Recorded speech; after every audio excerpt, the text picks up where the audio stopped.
All right, we have Mycal Anders, aka Coach Durs. Man, we've been friends for a long time. We've hung out quite a bit.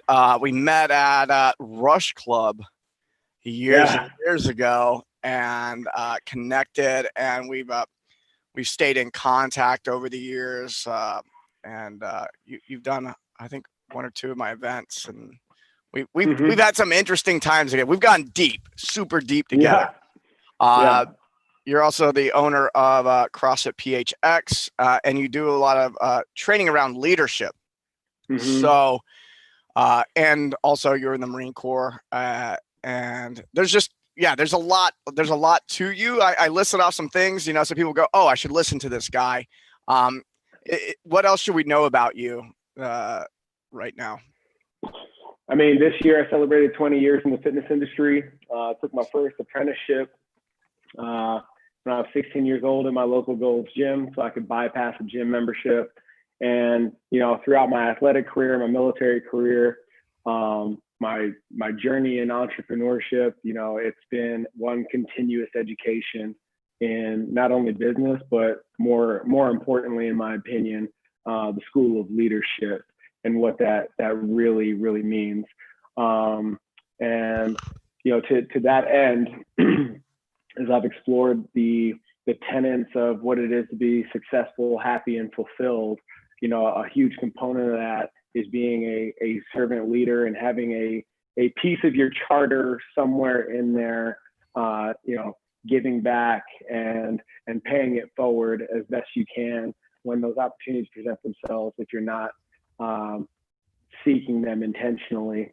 And it's been a hell of a ride, man. And I've just been extremely fortunate along that path to meet and connect with individuals such as yourself who have a very similar mission. And I'm blessed and honored to share some space with you today, man. Yeah, thank you.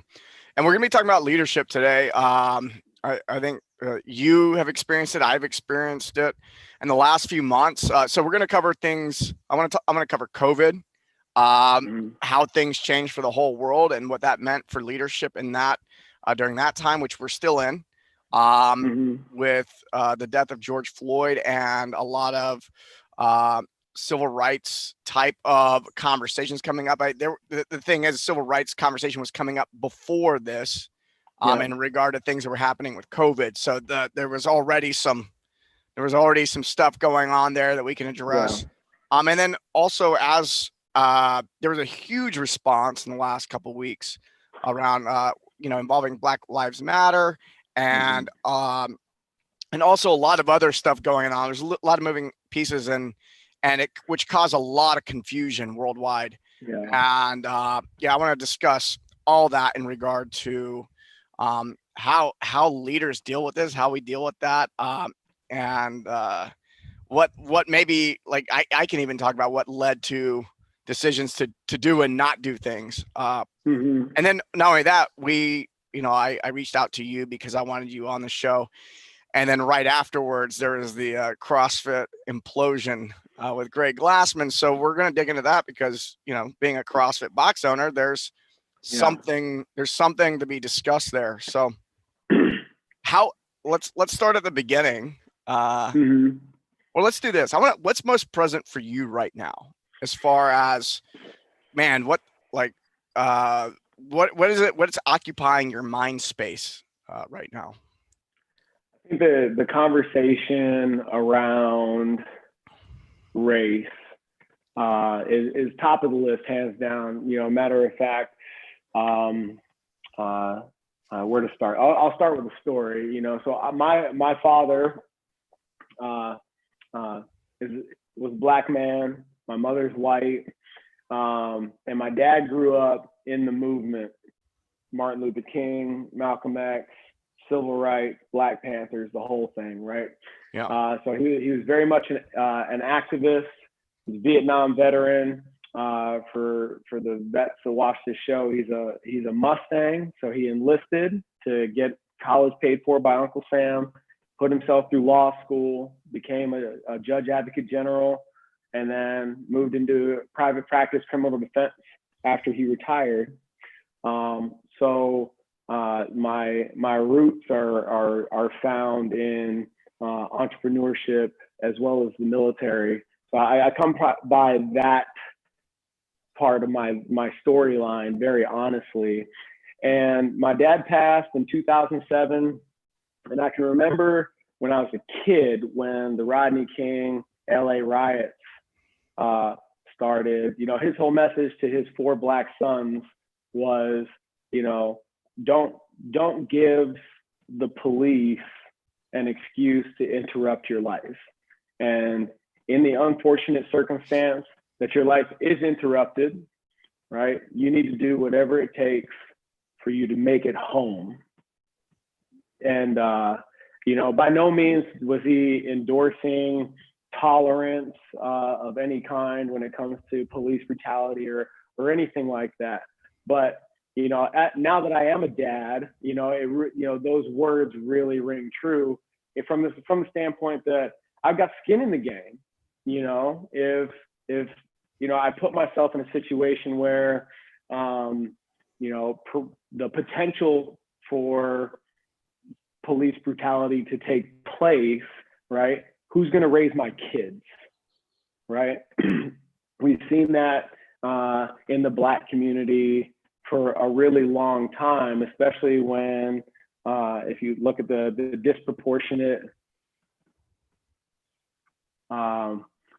disproportionate population of African Americans in prison, and one of the things that plagues Black America is the lack of fathers in the home, and these things. It's very prevalent in my mind right now what those words actually mean. But he's been gone for almost a decade, and here we are in the wake of the George Floyd situation. And so I reached out to two very influential men in my life who were my dad's best friends, and I just asked them. I was like, "What do you think my dad would be doing right now?" And they said, in two very separate conversations, he would use his resources, his platform, and his position to ask tough questions, create the conversation, and impart change as best he could within arm's reach. And I honestly think that that's where this whole thing begins and ends. Nobody's going to get elected. No policy is going to be put in place. No law is going to be imparted that is going to change this thing tomorrow. And to that end, I think the best place to start is to just create a safe space for the conversation to take place. I think that we've all experienced this conversation on some level with people whose opinion or feelings around it we already know.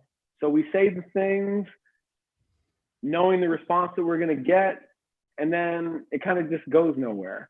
So to the guidance that my two godfathers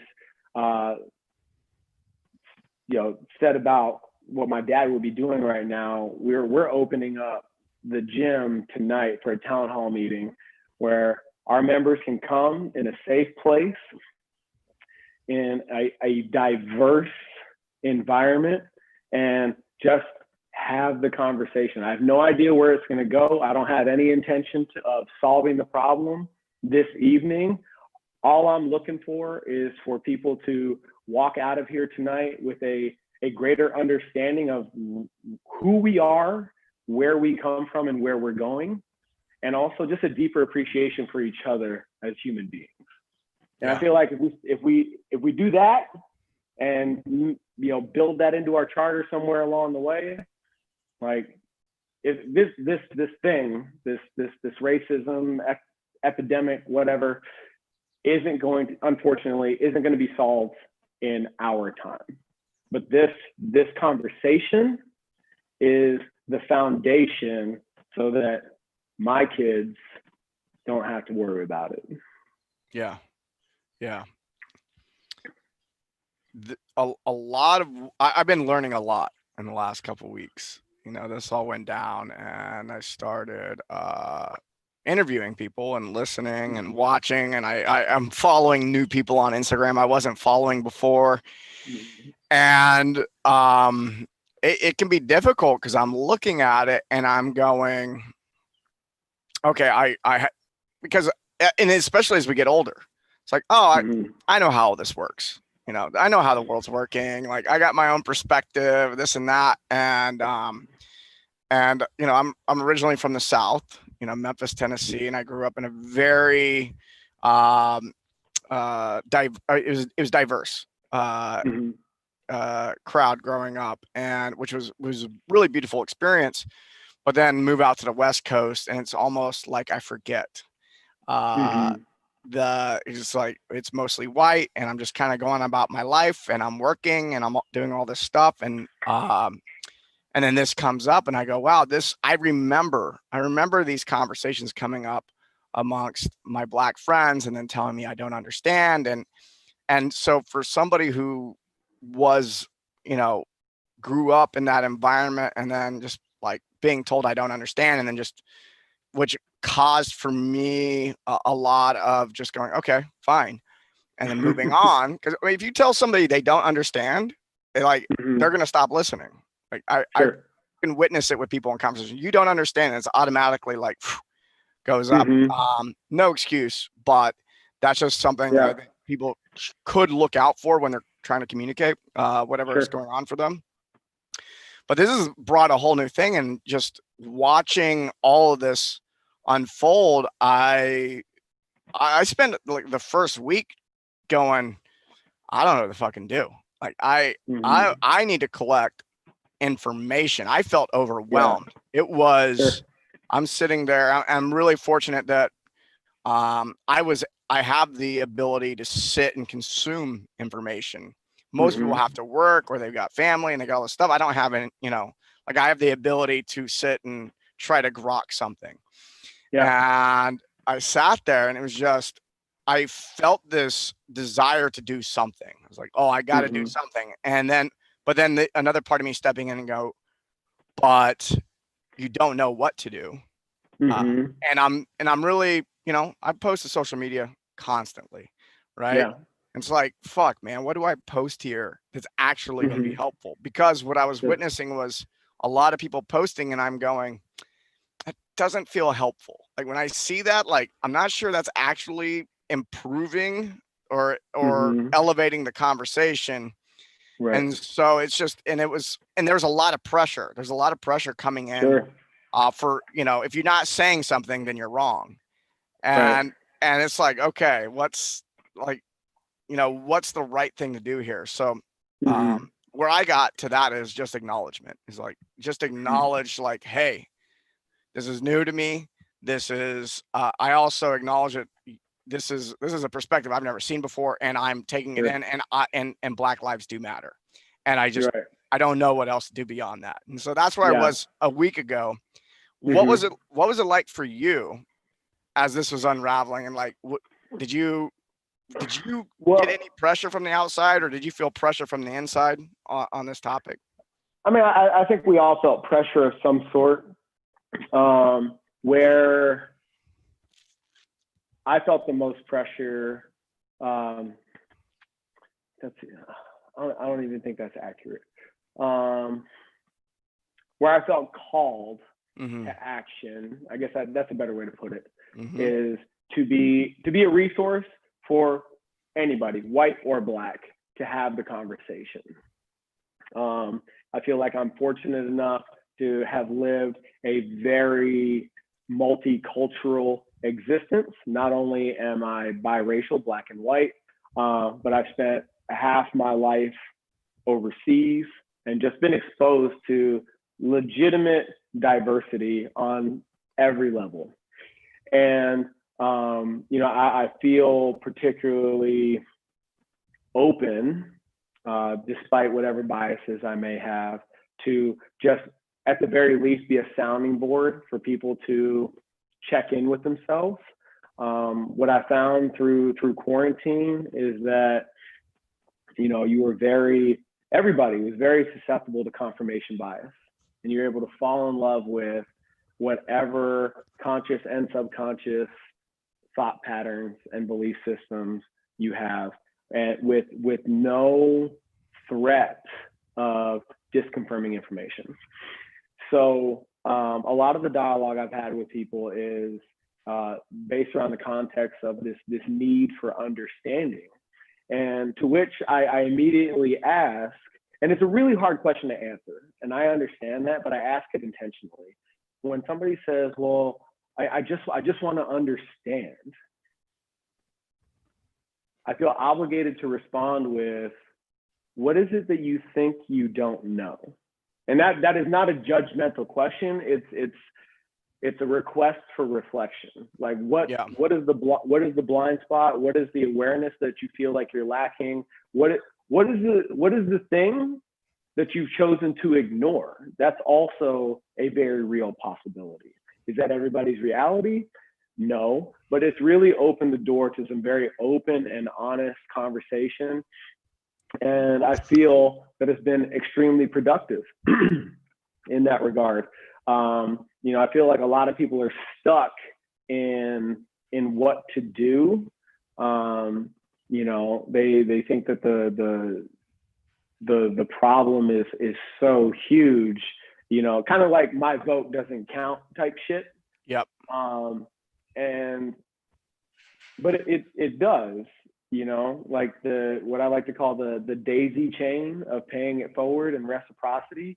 In, if we just reach out and, create an opportunity, or when the opportunity presents itself to just lift another human being up, right? The potential for them to pay that forward, that becomes a living thing. And yeah. I know based on my experience with you early on in the existence of CrossFit PHX has really kickstarted that mentality, or taken it to another level for me. And this has become a vehicle for that change, and to live and exist in the change that you want to see. And it's really, I feel like, based on when me and whoever parted ways after that conversation, there was this like the weight was taken off their shoulders, and it's like, okay, I just, each one teach one. If you make it, we all make it. That, like, all of that is so real right now.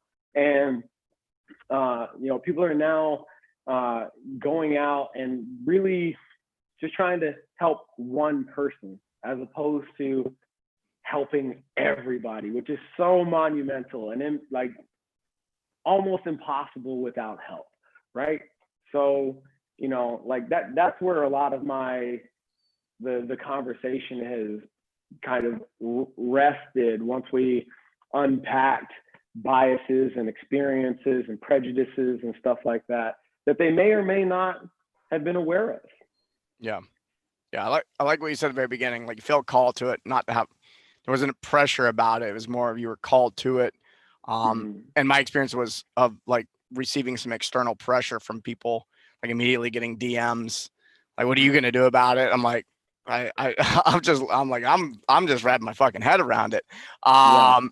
But then getting to a point where, like, yeah, if you're acting out of pressure, especially external pressure, or because people are creating shame because you're not doing or saying the thing they want you to do, like, is that really helpful? Like, I think a lot of people are behaving out of, I mean, is that your experience? I mean, of what you see is people like, oh, if I don't do or say something, then people are going to think I'm racist.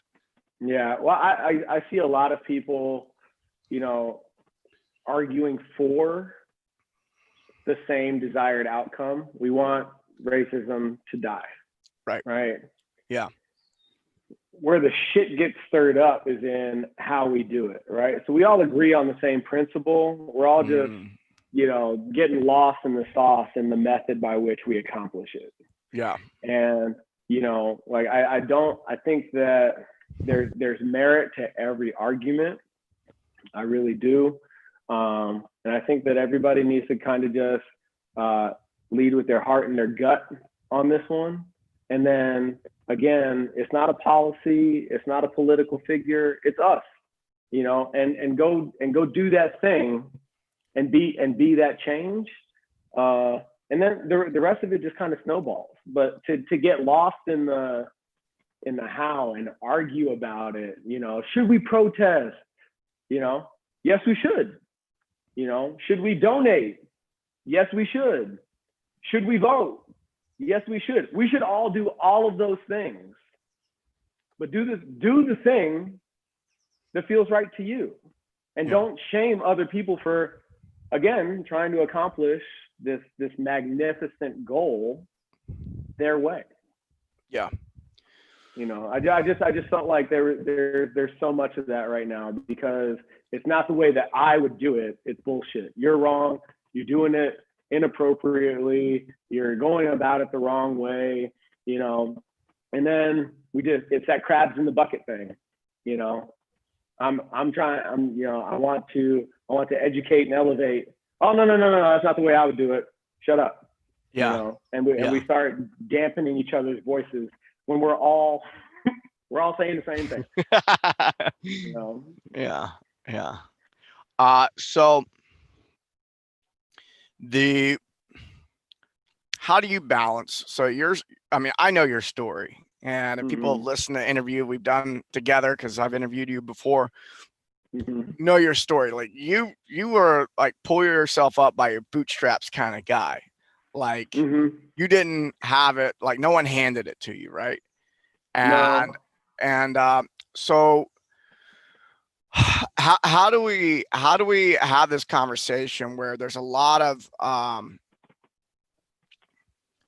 conversation around heard one yesterday. It was like, well, if you're white, you basically had a head start in the race, right? I think it was Billie Jean was putting this on his Instagram. Okay.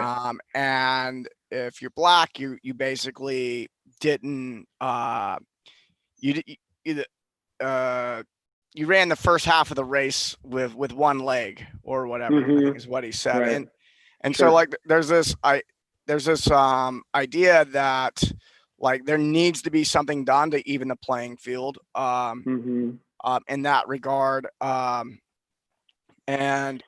then there's also the piece of like, how do you balance that or create harmony inside of also taking personal responsibility? Like because I can see how a lot of the finger pointing out of like, I have challenges you don't have because of the color of skin. And then I see that there's some type of danger of people like taking their responsibility and pushing it out to other people instead of taking it for themselves. But I also see that there's real shit that's built into our system that is a problem. Like there are a lot of laws that are that do things like I believe were set up a long time ago to intentionally break up the black family, and there's a real fucking problem here. So how do we balance that conversation when you're a leader, right? You're talking to younger guys and girls. Like what do we tell them in regard to, okay, yes, we're working on this problem. Yes, there's a problem outside of ourselves in the system, and there's other people, and we're working to fix that. But also, like, do the work yourself. Like, how do you have that conversation? So in my adult life, for those of you who know my story, after the Air Force Academy, I had to figure it out. I was blessed with two parents that empowered me to do that, to wear that shit on my shoulders and own that experience. And experience my way out of it, right? But I want to back up. I'm the son of two retired Air Force officers, two college-educated individuals, and my dad was with me my whole life up until he died. I had a lot of things going for me number one, I had a positive male role model in my life for 18 years, all the way up until I left for the academy. And at the same time, both my parents had an expectation of excellence for all of us. Like my senior year of high school, I wasn't going. My dad had a conversation with my head coach and said that, if I didn't finish a college application every week up until they were due, I wasn't allowed to play. So that's to answer to kind of get to the root of the problem. I had a lot of those things going for me. Yeah. Then, and at the academy, I was surrounded by a lot of people who had those same advantages. When I left the academy and went to East Texas State, Texas A&M Commerce, I was with I had a bunch of teammates who didn't have those advantages. And there was a very distinct difference in they were just happy to have made it to college. Yeah. As opposed to the expectation I had to go to college. It wasn't like I'm going to graduate high school and figure it out. No, you're taking your ass to school. Yeah. And so there's so many layers to this thing. It's a socioeconomic thing. It's a race thing. But how you balance that conversation, holy shit. It's tough because, now I'm 36 now and I got kids of my own and, I'm running a company and my parents made a very conscious decision to not only be the examples themselves, but I haven't actually had this conversation with my mom, but I would imagine based on how I interpret leadership, if they ever felt like they were falling short, they leaned on people they felt were the examples that could teach the lessons that we were probably missing from them, right? And I think that's kind of where it starts. And if you look at, and for me, I found that through athletics, right? Those, overcoming adversity, being exposed to different cultures and socioeconomic statuses, and having that exposure, and then but what's missing, I think, is access. When you look at the picture of diversity and socioeconomics with regards to athletics, right?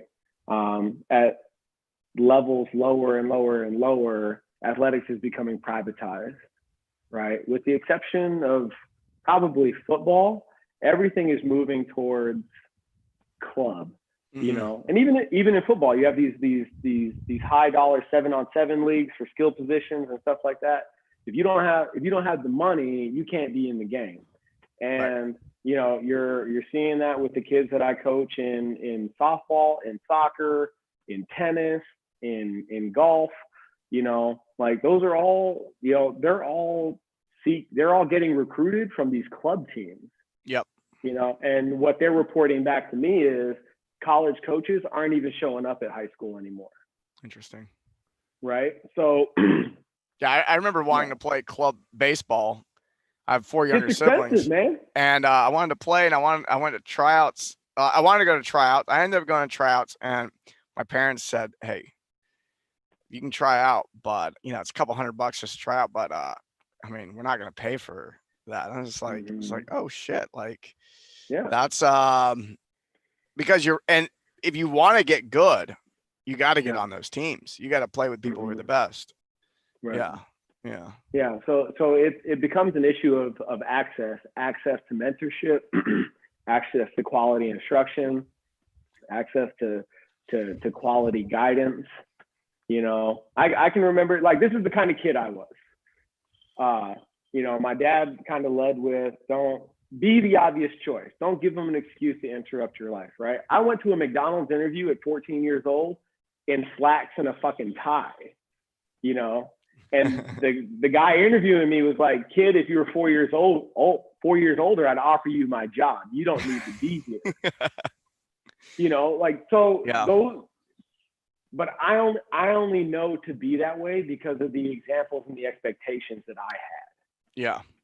Right. Yeah. And, you know, from generation to generation, if you don't have those examples, if you don't have those expectations set, well, who's going to set them for you at 13 years old? You know, that was the story of a lot of the Marines that were in my charge. You know, the military was their only way out. And there's a very inverse population diversity dynamic between the enlisted corps of any armed service and the officer corps. Yeah. You know, the officer corps across the board is predominantly white, and the enlisted corps is predominantly minority. Mm-hmm. Right? Yep. And, you know, if you talk to a lot of officers, right, they had examples, they had expectations, and this is kind of where they were supposed to end up. Yep. Right? If you talk to a lot of it, you know, my enlisted Marines, you know, a lot of their narrative is this was my only way out. Yeah. You yeah. know? When I was in the Navy, I heard that a lot.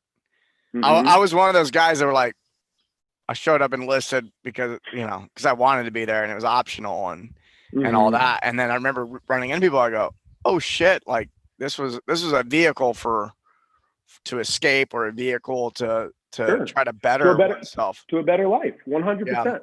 Yeah. You know, and I'm not sure I like the military for that. Like, and people are like, I'm like, why did you join? They're like, oh, the college money. I'm like, you know, there's like other ways to get college money other than going to war, right? Like, you know, it serves its purpose. I mean, that's what it did for my dad. Yeah. You know, that's what it's done for so many of my Marines. My big brother's about to retire with a master's degree. You know, it can be a vehicle, and it's a noble one. You know, you know, and to that point, you know, that's ultimately what it comes down to, and how you solve that problem. Shit, man, that's a tough nut to crack. But you know, it wasn't until very recently that I really had an appreciation for all the things that I've accomplished and being Black while doing it. You know, I'm one of the youngest African American Eagle Scouts in history, being one of the few Black cadets at the Air Force Academy for the time that I was there, being one of the few and the proud Black officers of the few and the proud Marine Corps, you know, and being one of the few Black CrossFit box owners. You know, it's only recently, as you know, people learn my resume, they're like, dude, like you did all that and you're Black. That's what's up. Yeah. And I've been away from coaching high school football from the team standpoint for about 5 years now. And I now have players that went to school and are doing things. A handful of them are opening businesses, and others are in the military and doing the thing. And, you know, they've reached out to me in the wake of all that's going on in society and just said, thank you for being someone who looks like me to set the example that I may or may not have had. Yeah. And I've never in my journey, like consciously done anything that I've done on behalf of Black America, but I do embrace, acknowledge what that means to so many people. Yeah. So in hearing you speak about that, it sounds like there needs to be a greater role in mentorship. It sounds like a one of the steps that could be taken. And you know, when I've been deep into the political conversations online. I'm sick. I'm a fucking masochist. Like, but there's the defund the police. Like Mm-hmm. the overall theme I'm hearing from a group is defund the police and spend that money on teachers.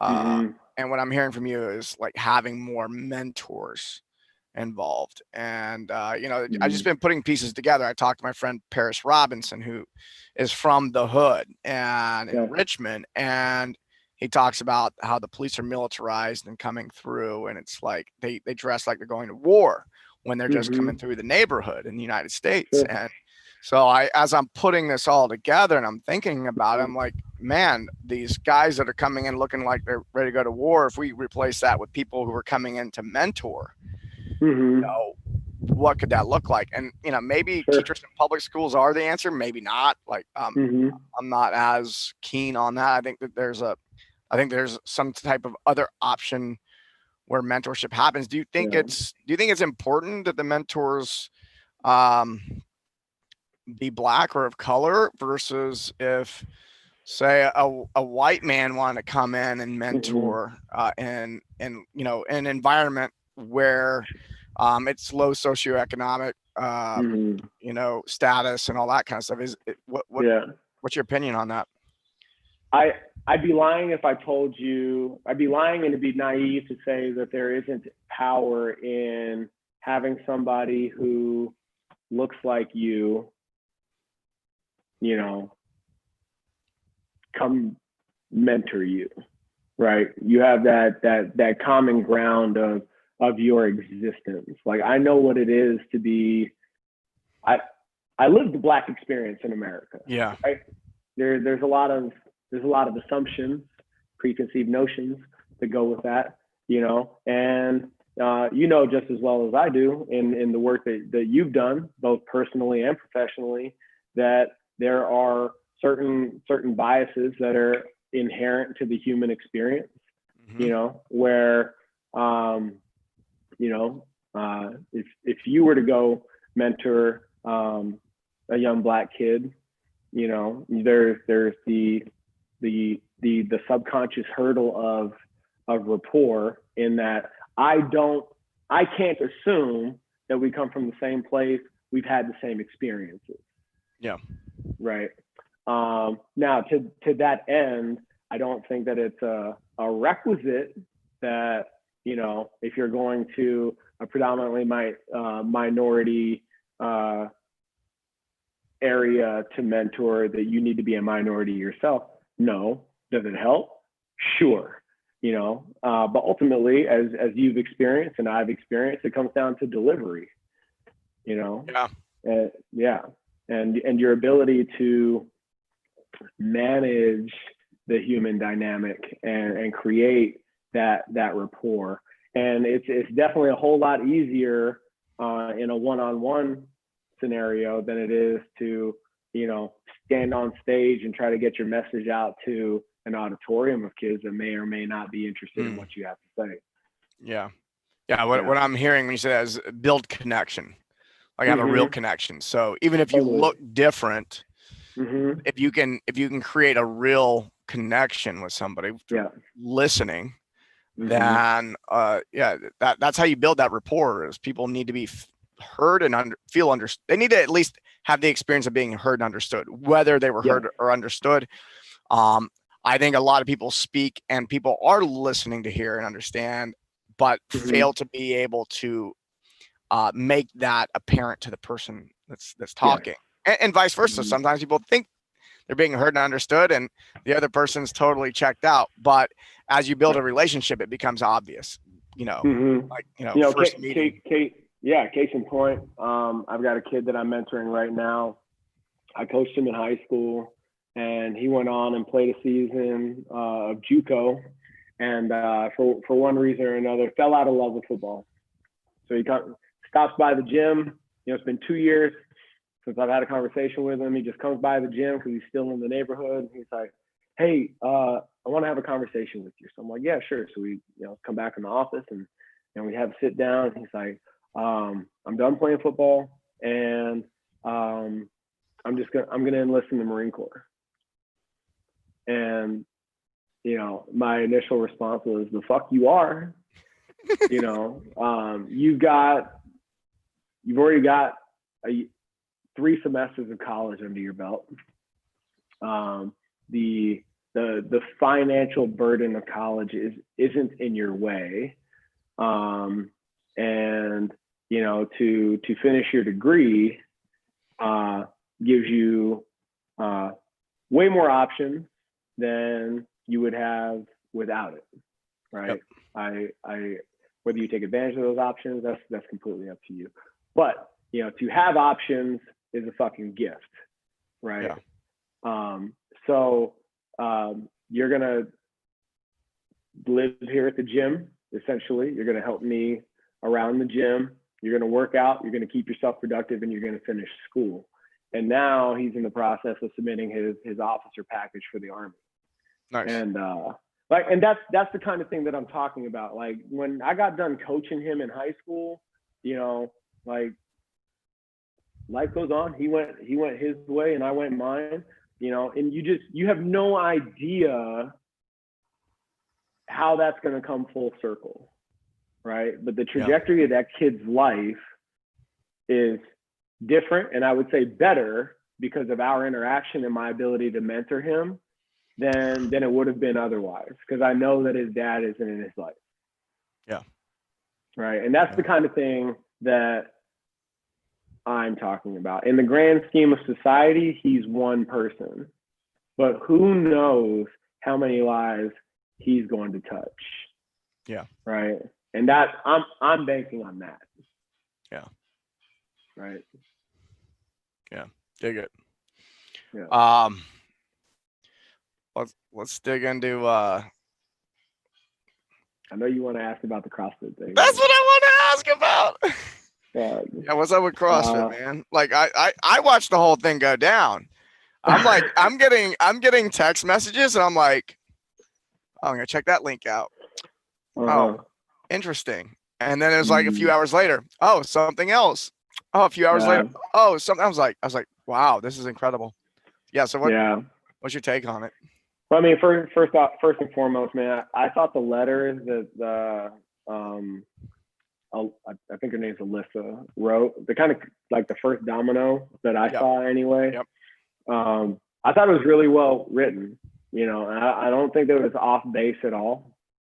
And I feel like, anybody that is under the CrossFit umbrella, was looking for a statement to affiliate owners or the public at large as to what the organization was feeling or doing or whatever. And the way it all rolled out was just super interesting to me. It's like Greg Glassman was the Donald Trump of his own organization. It's like, you know what? This is what's on my mind. Bam. And then the very next thing was the PR piece that should have come out. Here's all the nonprofit stuff to do. Here's the schools that we've built in Africa. And that's what they should have led with. And, I don't think that his response to her, as vicious and visceral as it was warranted at all.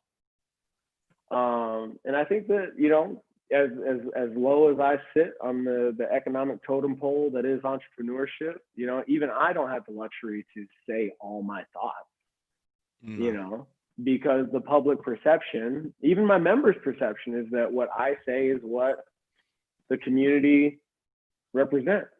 Yeah. And you got to be very conscious of that.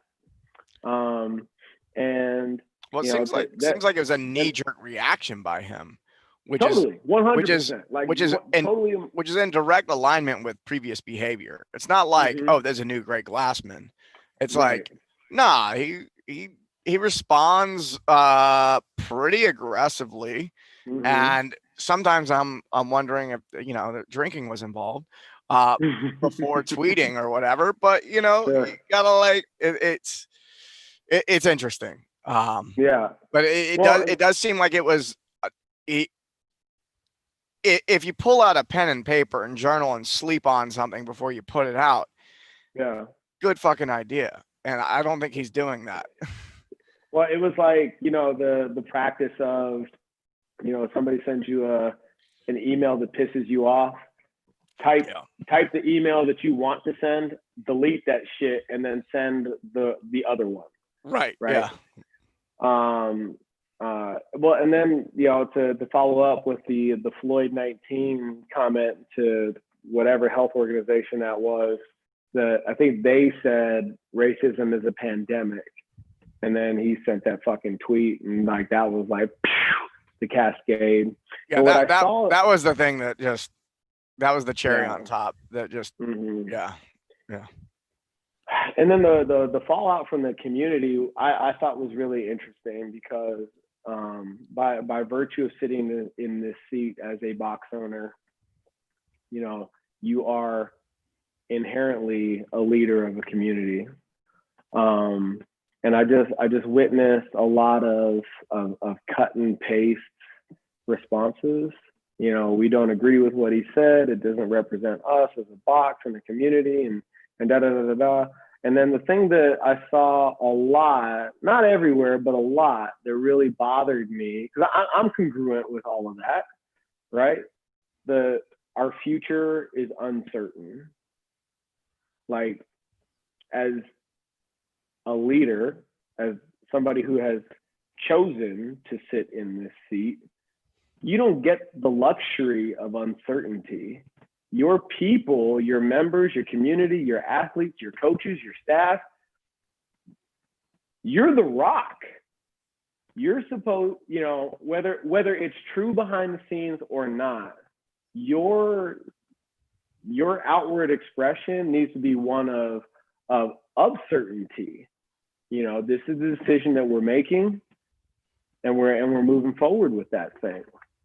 And where I found myself, we were already in the process of a strategic rebrand anyway, with moving from CrossFit PHX to Next Level Performance and Fitness Consulting. Yeah. We want, and as all the dominoes are falling, I'm looking at my wife. We're hanging out by the pool at my in-laws, and I'm like, this motherfucker ruined my surprise.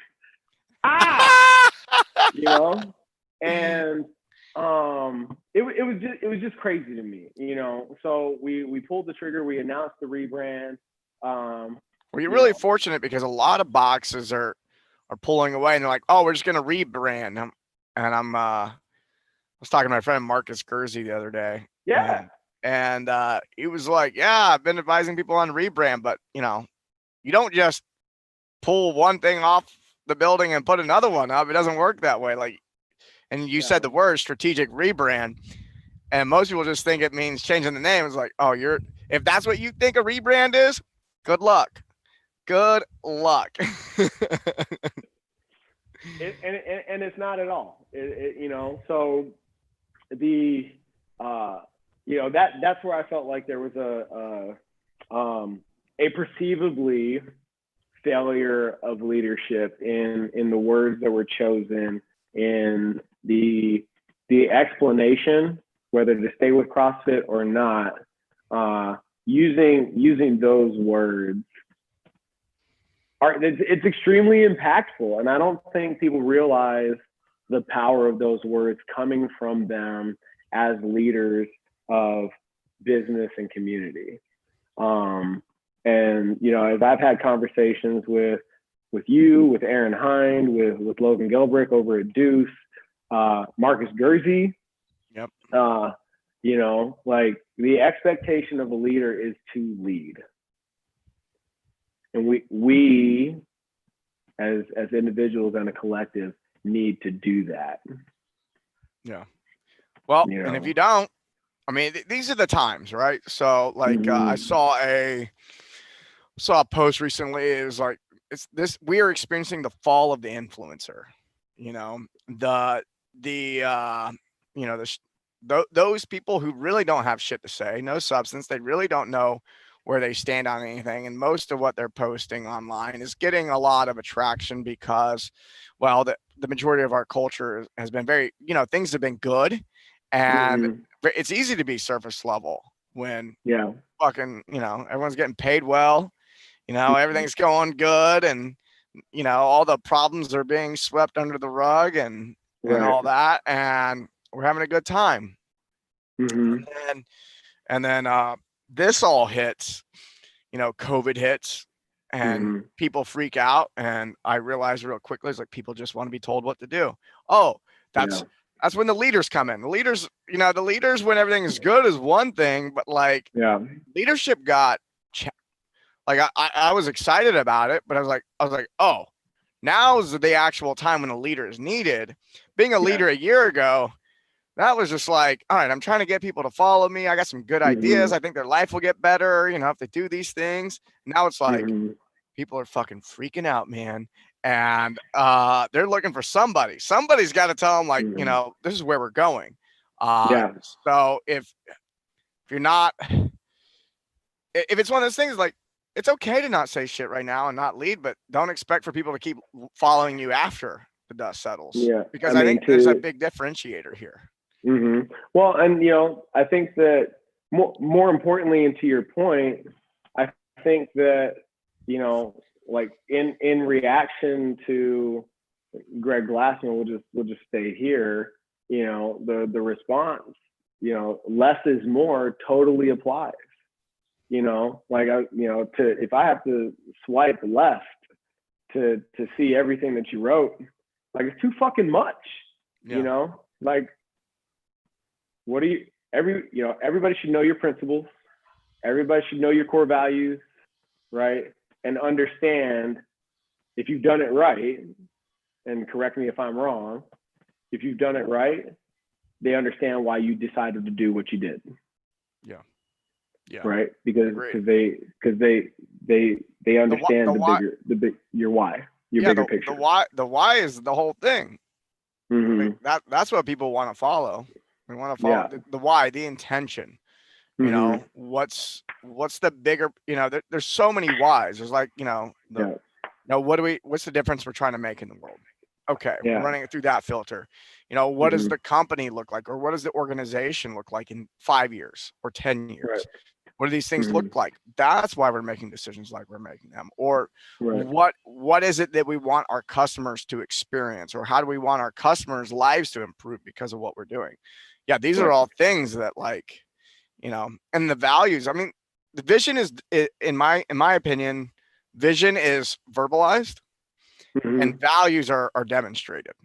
And it's 100%. it's great to have values and put them on the wall, or the team be able to recite the values of like your company. But fuck it, you follow the behavior of the Mm-hmm. people in the company. You look at the Yeah. behavior of like your customers. Right. That's a sign of leadership. If you're a great leader, then even your customers adopt your values, Mm-hmm. or just happen to share the values, and then you stand out as somebody's like, wow, they've got the same values as I do, and their Yeah. vision is really cool. I'm on board. Let's go do that. Mm-hmm. Yeah. Yep. Yep. Yeah. One of the parts of our strategic rebrand is the incorporation of this entity I used to have called 20 percenters, and that's now the personal growth and development arm of Next Level.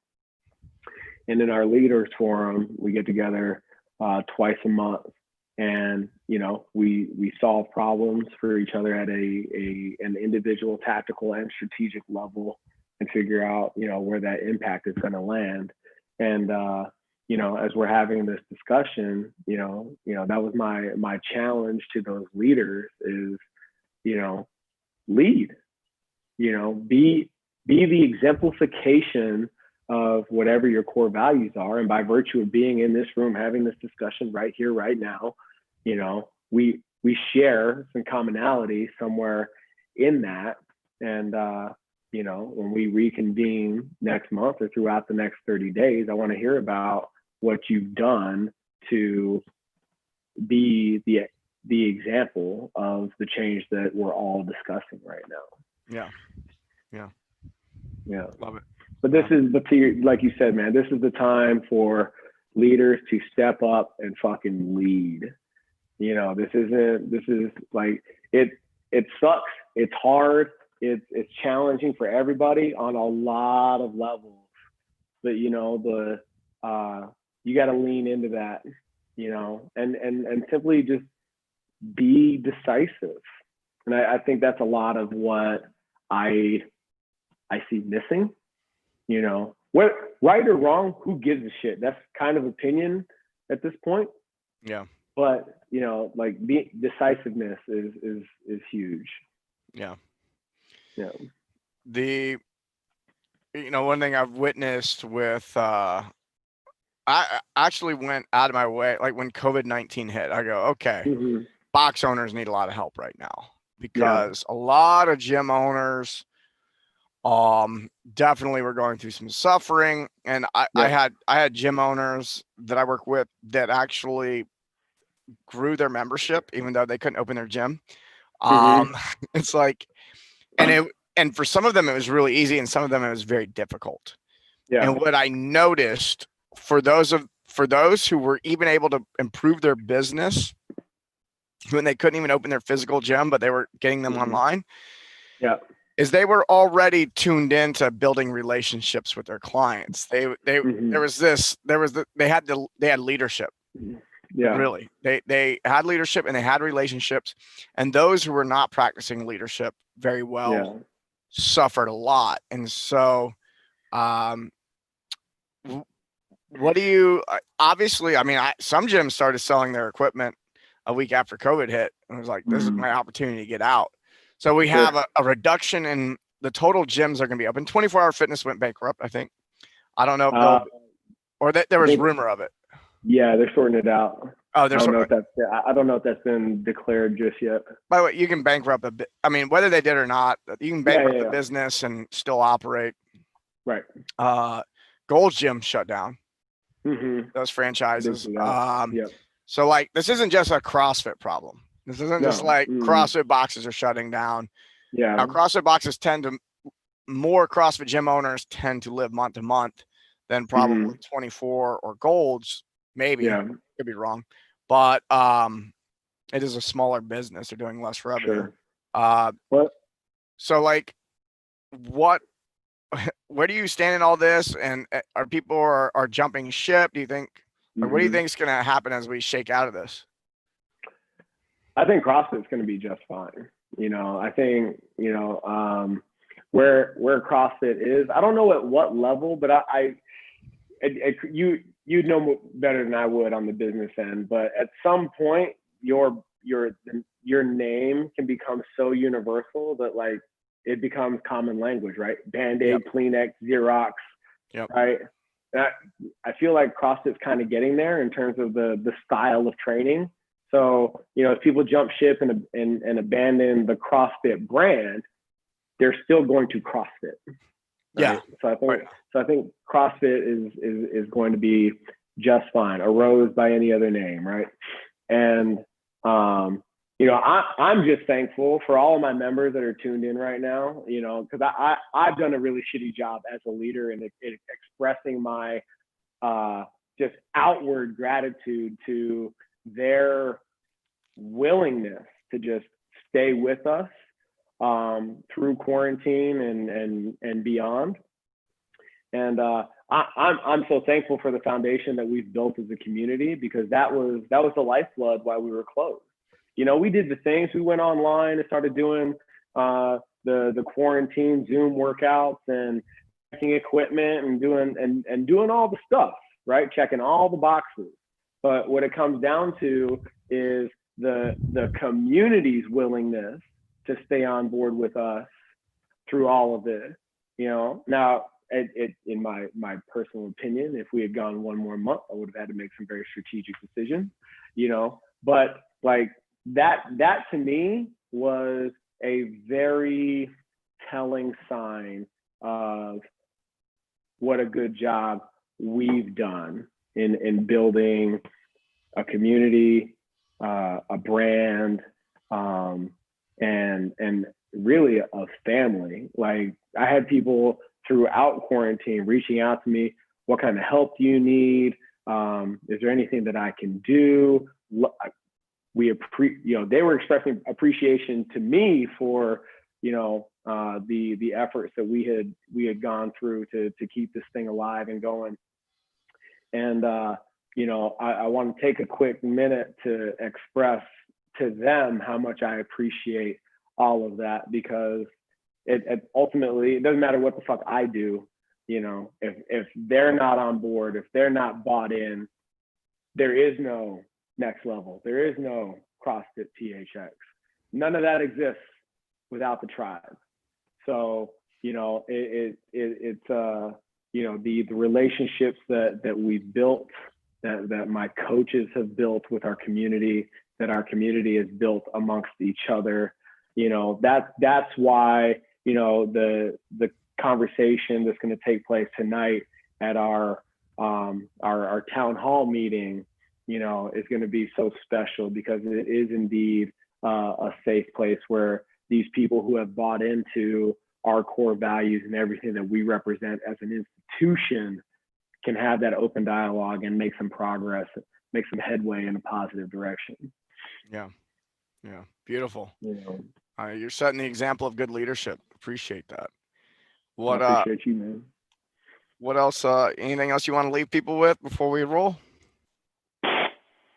Wow. We covered some bases.